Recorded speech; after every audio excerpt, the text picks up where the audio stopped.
Interesting, very interesting. We get to see that dark tone I theorized in my first review of this series. Okay, so, supposedly these cards, these talking cards, know about something that they're not letting us know about. For instance, the cards when they were at the table together, all three talking, Tama doesn't know something about what is going on. So right there, that hints at something that these cards are not mentioning to their selectors. That maybe they are the villain of this series. What if they have a hidden ulterior goal in behind the scenes?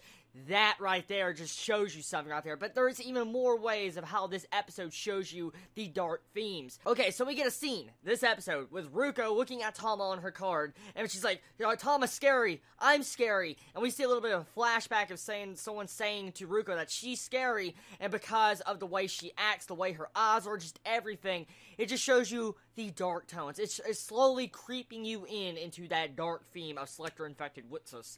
Now, I don't expect the series to be downright just dark themed where we see violence everywhere, but it's slowly slipping into that element, which I am finding quite enjoyable. Now, Akira, oh my god, I cannot fucking stand her character. Pardon my language for what I'm about to say, but she's a downright bitch. She is, okay? She is so...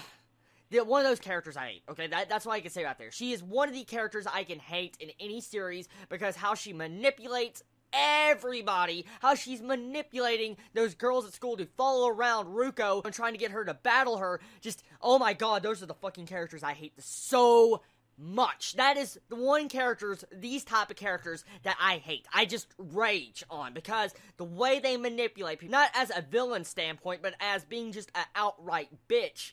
That is Akira's character. That is exactly the character I hate. Now, really, I'm glad we have a character we can hate in this series because it allows us to probably root for Ruko when she finally kicks her ass at a battle. So, I'm looking forward to that. I'm really looking forward to Akira getting just crushed. I really am. Or Iona, crush her, okay? That's what I want to see. I'm tired of Akira being all cocky. I want to get my wish granted, thinking she's all top shit when she is not. I am tired of that. I am tired of her character. I want to see her crushed. I do. Okay, enough with the ranting on her character.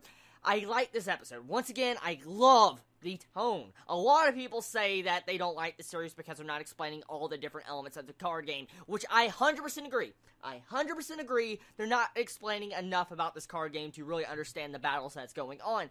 But I feel like the series, even though it's based on a card game, it's mainly meant for the characters and these talking cards. For instance, we're finding out more about Tama as the episodes pass. Tama now is able to speak instead of making like Nya type sounds, and she's now slowly evolving into, I'm guessing, a scarier version of herself. Like, she just wants to battle all the time. She's talking constantly. It just goes to show you that most likely the person that Tama is and all these different cards are like the inner self of the selectors. They're the inner desires. And right now, at the end of this episode, we find Iona staring at Ruko and saying, blasphemy, you don't have a wish.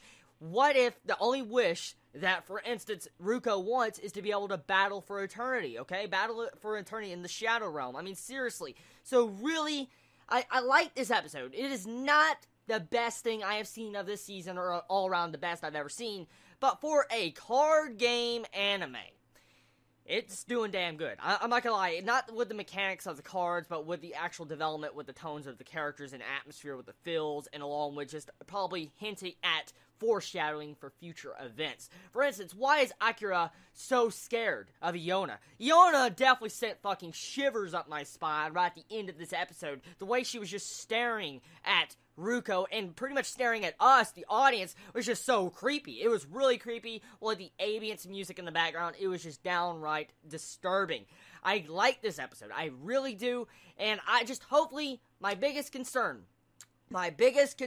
with this anime is that I hope they do not neglect to use these dark tones to the fullest extent. It's definitely setting up to being a very good anime, but it has to use them properly. This anime can turn into shit quite quickly. I mean, really fast. One episode is all it takes to probably destroy this anime.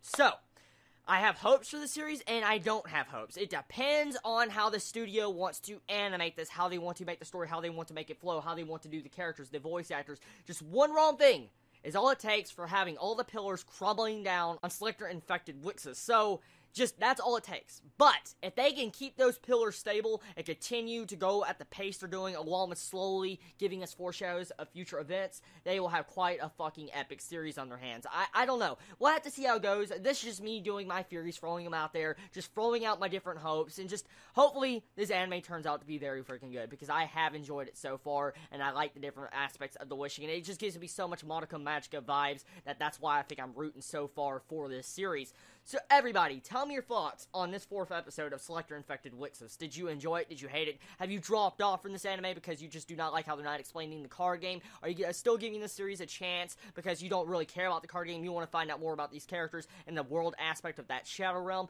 Let me know in the comments below. Everybody, love you so much. Please be safe, and Chibi out.